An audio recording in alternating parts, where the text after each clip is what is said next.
Total naman, meron nagsabi ni isang senador na malaki insertion natin. Ibigay na natin sa Office of the Vice President para maging working Vice President siya. Next will be Senator Go. Mr. Chairman, Yes. before we recognize the other members of the Senate, and I know many of you just want to make manifestations, we have parliamentary courtesy here when usually in my how many budgets that I've been to almost 23 budgets already. Pag bisita po ng Office of the Vice President and President, we give them parliamentary courtesy, and usually their budgets, and in this case, the budget of the Vice President is already a lean and mean budget. Hindi wala na pong dagdag, kawawa nga, di ba po, Mr. President? So maybe we can afford them a courtesy that we can approve the budget. Of course, after the manifestations on the part of the leadership of the Senate, we'd like to extend that courtesy to the Office of the Vice President. Yes, Uh, Mr. Chair. Also, on the Mr. part Chair. of the minority, Senator we Marcos. also would like to be associated with the motion of the majority leader. Senator Marcos. That was my question, Mr. Chair. Is that a motion that we therefore endorse the budget of the Vice President from the subcommittee to the Mother Committee of Finance? Well, let's give the members an opportunity to give their manifestations. That's fine, All right. but may I make that motion and hold it in abeyance Yes. until everyone has You can do it at the end Thank after you. the manifestations. Mr. Chair, before I have to attend to a caucus upstairs, I would just like to manifest that I support po the budget of the OVP. As a matter of fact, kung po pwede po sana pag-aralan natin review, yung binawas po ng 39 million, baka pwede pong ibalik ulit. Because maganda naman po yung mga programa na ilatag po ng OVP. Thank you, Mr. Chair. Thank you, Senator Tulfo. Next is Senator Go. Salamat, Mr. Chair.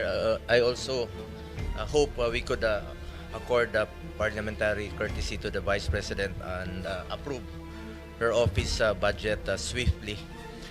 Mr. Chair, distinguished colleagues, and to Vice President Sara Duterte, good day. Mr. Chair, I just want to express my strong support for the proposed budget of the Office of the Vice President for 2026. As a proud Dabawenyo, I have witnessed firsthand the remarkable work of the Vice President when she was still the mayor of Davao City and when she became Vice President, and I sincerely believe Vice President Duterte's initiatives have been instrumental in helping this government uplift lives and promote the welfare of all Filipinos. Tiwala po ako sa ating Vice Presidente at sigurado po ako na nagagamit po ang pondo ng bayan sa tama. Sa totoo lamang po, matagal po ako nagtrabaho kay former President Duterte at naabutan ko po nung siya po ay naging Vice Mayor ng Davao, si Vice President Sara. Kung stricto po si dating Mayor, dating Pangulong Duterte sa panggobyerno, mas stricto po si VP Sara. At alam ko pong magagamit talaga ang pondo para sa pantulong sa ating mga kababayan kesa naman po napupunta lang sa flood control, nagkatasan po ng ilang mapagsamantala. Sa mga nakaraang taon, nagkaroon ng OBP na mga programang nagbibigay ng tunay na benepisyo sa ating mga mamamayan. From medical assistance to relief operations, educational support, pangkabuhayan programs at libreng sakay among others. Sa totoo lamang po itong libreng sakay ay atin rin po itong sinusuportahan in my own small way po. The Medical and Burial Assistance Program has assisted more than 187,000 beneficiaries when it was still given funding. In 2024, the OBP was able to distribute more than 144,000 to individuals in need. The Magnegosyo Taday program has given entrepreneurial opportunities such as livelihood assistance and training programs to various marginalized individuals and groups. The OBP has always stood ready to assist during disaster relief operations, having able to provide relief goods to disaster-stricken areas and assist more than 200,000 individuals. Nakikita ko rin po ito dahil ako mismo umiikot rin po ako sa mga tinatamaan po ng bagyo. The OBP has also The OBP also has the Libreng Sakay program which has served over 1 million passengers in Metro Manila, Bacolod, Cebu, and Davao. Ito po yung nabanggit ko kanina na atin pong sinusuportahan. For this year, 2025, we push to restore the funding. For the record lang po, Madam Vice President, meron lang po akong ibabanggitin sa inyo. For this year, ibig sabihin ito po yung last year na budget deliberation. Gusto ko lang po ipakita sa screen yung 2025 NEP ninyo na proposed budget. Sandali lang po, ma'am. Gusto ko lang i-share po sa inyo. 2025.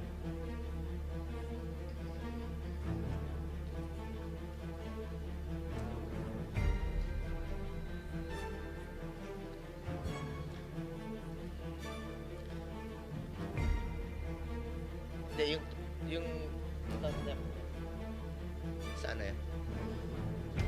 Ayun, yung 2025 na NEP ninyo,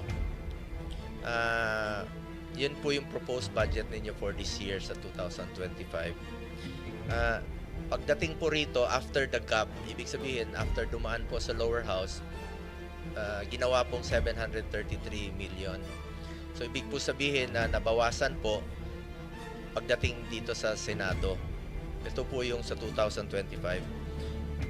We push to restore the funding for socio-economic programs of the OBP which was cut by the lower house dahil alam natin na malaking tulong po ito sa mahalagang programa po ng OBP na may direktang benepisyo sa ating mga kababayan. From the proposed 2 billion in the NEP, the OBP only received 733 million in the 2025 GAA. Hindi po napondohan at binawasan po ang pondo sa mga programa na pangtulong po sa ating mga kababayan. In fact, I wrote a letter to then Finance Chair Senator Grace po to restore funding for the OBP. Nakakalungkot lang po na hindi ito napagbigyan. Majority rules dito at minsan po ay small bycam po ang nagdi-decide. Marami po sanang matutulungan ito kung na-approve po itong budget. Ma'am, ayan po yung sulat ko for yung last year po. Sa totoo lang po, inihalal po ang Vice President hindi lamang para umupo sa pwesto at maging spare tire. Inihalal po siya para maging working Vice President para maglingkod at tumugon sa pangangailangan ng ating mga kababayan. That is why for next year, I urge the Senate to support the budget of the OVP in full. Napakaliit po ng increase. 1% lang po. Pero alam naman natin na marami pong matutulungan. Kung pwede lang po, Mr. Chair, kung allowed po ito, bawasan po ang budget ko sa opisina sa Senado. Kahit konti, ilagay na lang po sa OVP. Mr. Chair, lahat tayo na sa gobyerno, public servants, we are meant to serve the Filipino people. Basic mandate po ang tumulong, lalo na po sa mga nangailangan ng social services. Nakikita ko po yan, mahaba po ang pila sa kanyang mga satellite office. We must further empower and help BP's office to respond to the needs of the Filipino people, especially the marginalized sector. Muli, nais ko pong ipahayag ang aking suporta para sa budget ng OBP. Alang-alang na lang po sa mga kababayan nating mahirap. Let's support her to be a working Vice President. Maraming salamat. Maraming salamat, Senator Go. Next is Senator Marcos. Yes, karangalan at ligaya ko na makasama sa ibang mga project na ito. Kaya alam ko na talagang magaganda at tulong sa ating mga mamamayan ang ginagawa ng OBP. Bilyon-bilyon ang naririnig nating na hinahatid na tinatawag na basura doon sa flood control. Kung tutuusin, wala pang 1 bilyon ang hinihingi ng OBP. Barya lang po ito, ibigay na po natin, dagdagan pa. At dahil dito, nag-motion na po ako na sana ipasa na natin at i-endorse na sa malaking ko.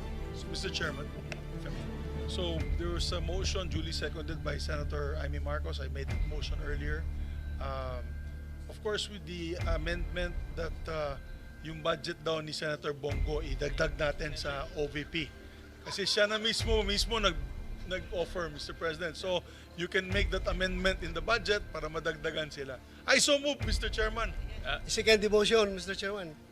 Senator Padilla, do you have any before I act on that, I know that you have my manifestation Maraming salamat po. Sinusundan ko na po ang sinambit ni Senator Marcos at si about Senator Senate. Subiri. Yeah, thank you. Senator Estrada, any before I act on the motion, any Well, first of all, I Second. fully support the budget of the Office of the Vice President.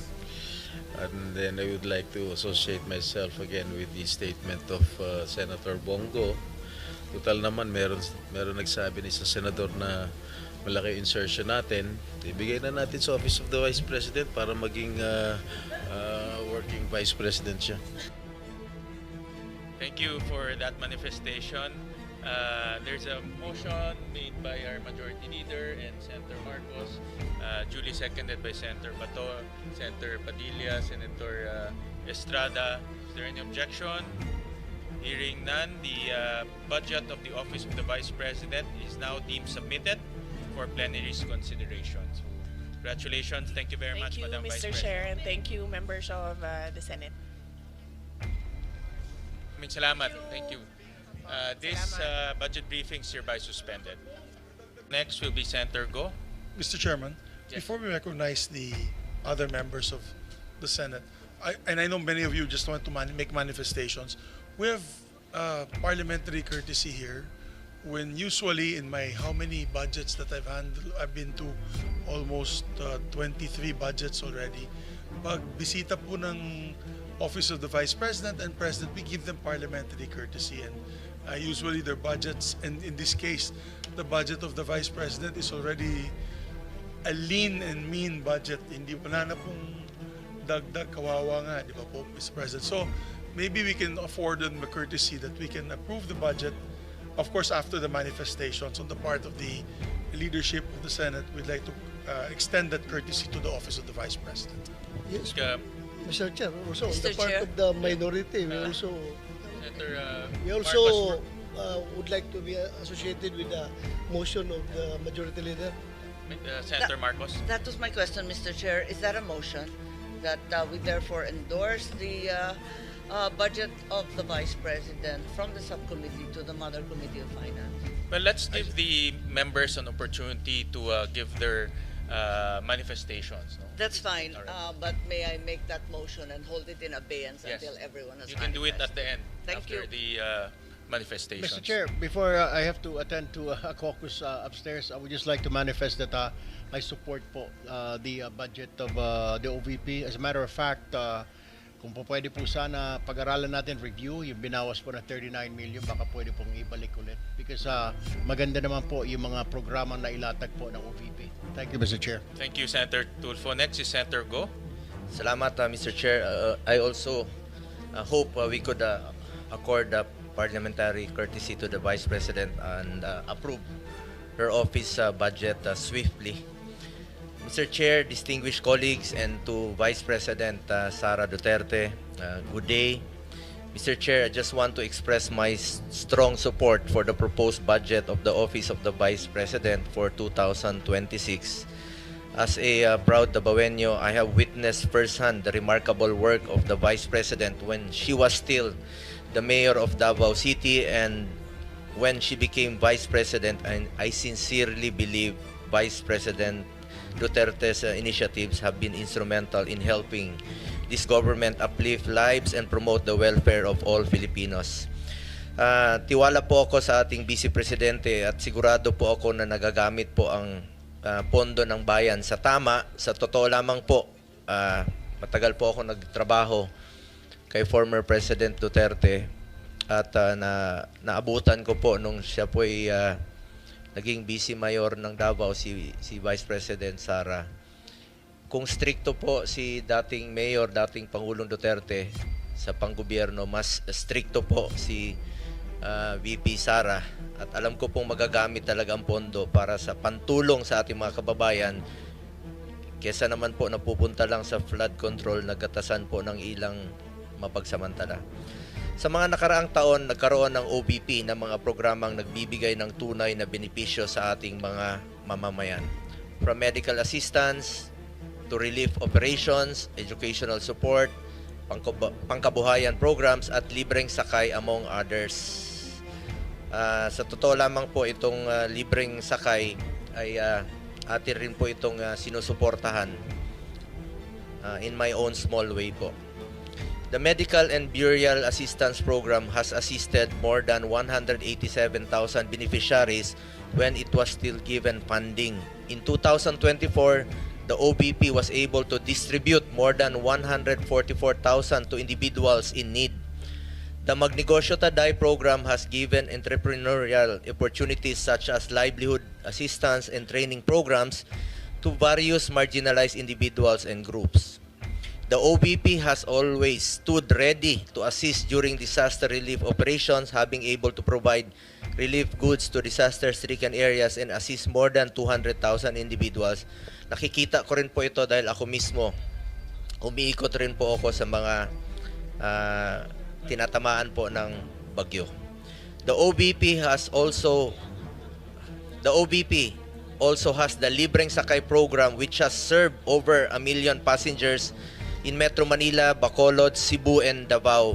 Ito po yung nabanggit ko kanina na atin pong sinusuportahan. For this year, 2025, we push to restore the funding. For the record lang po, Madam Vice President, meron lang po akong ibabanggitin sa inyo. For this year, ibig sabihin ito po yung last year na budget deliberation. Gusto ko lang po ipakita sa screen yung 2025 NEP ninyo na proposed budget. Sandali lang po, ma'am. Gusto ko lang i-share po sa inyo. 2025.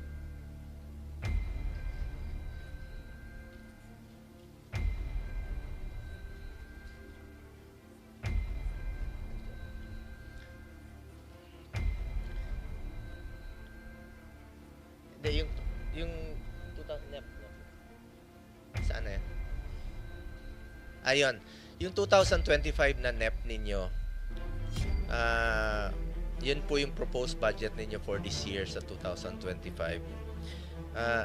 Pagdating po rito, after the cap, ibig sabihin, after dumaan po sa lower house, ginawa pong 733 million. So, ibig po sabihin na nabawasan po pagdating dito sa Senado. Ito po yung sa 2025. We push to restore the funding for socio-economic programs of the OBP, which was cut by the lower house. Dahil alam natin na malaking tulong po ito sa mahalagang programa po ng OBP na may direktang benepisyo sa ating mga kababayan. From the proposed 2 billion in the NEP, the OBP only received 733 million in the 2025 GAA. Hindi po napondohan at binawasan po ang pondo sa mga programa na pangtulong po sa ating mga kababayan. In fact, I wrote a letter to then Finance Chair Senator Grace po to restore funding for the OBP. Nakakalungkot lang po na hindi ito napagbigyan. Majority rules dito at minsan po ay small bycam po ang nagdi-decide. Marami po sanang matutulungan ito kung na-approve po itong budget. Ma'am, ayan po yung sulat ko for yung last year po. Sa totoo lang po, inihalal po ang Vice President hindi lamang para umupo sa pwesto at maging spare tire. Inihalal po siya para maging working Vice President para maglingkod at tumugon sa pangangailangan ng ating mga kababayan. That is why for next year, I urge the Senate to support the budget of the OVP in full. Napakaliit po ng increase. 1% lang po. Pero alam naman natin na marami pong matutulungan. Kung pwede lang po, Mr. Chair, kung allowed po ito, bawasan po ang budget ko sa opisina sa Senado. Kahit konti, ilagay na lang po sa OVP. Mr. Chair, lahat tayo na sa gobyerno, public servants, we are meant to serve the Filipino people. Basic mandate po ang tumulong, lalo na po sa mga nangailangan ng social services. Nakikita ko po yan, mahaba po ang pila sa kanya mga satellite office. We must further empower and help BP's office to respond to the needs of the Filipino people, especially the marginalized sector.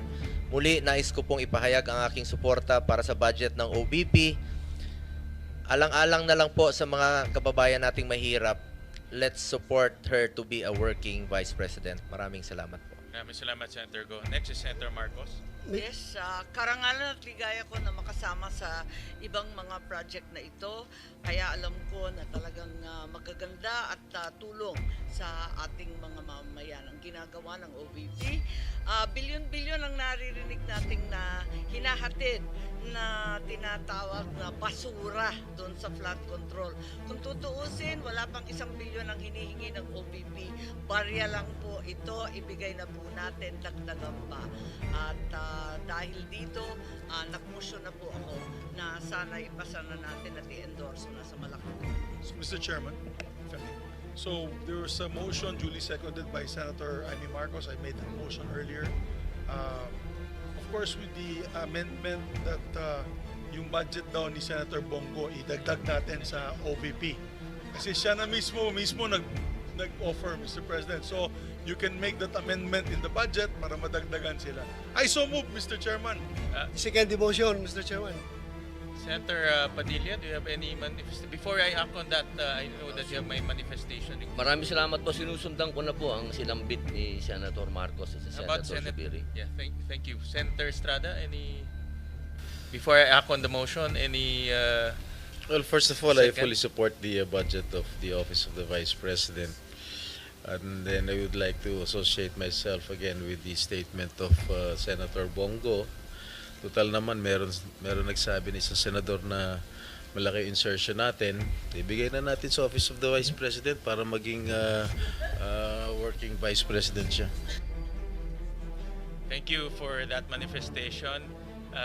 There's a motion made by our Majority Leader and Senator Marcos, duly seconded by Senator Bato, Senator Padilla, Senator Estrada. Is there any objection? Hearing none, the budget of the Office of the Vice President is now deemed submitted for plenary's consideration.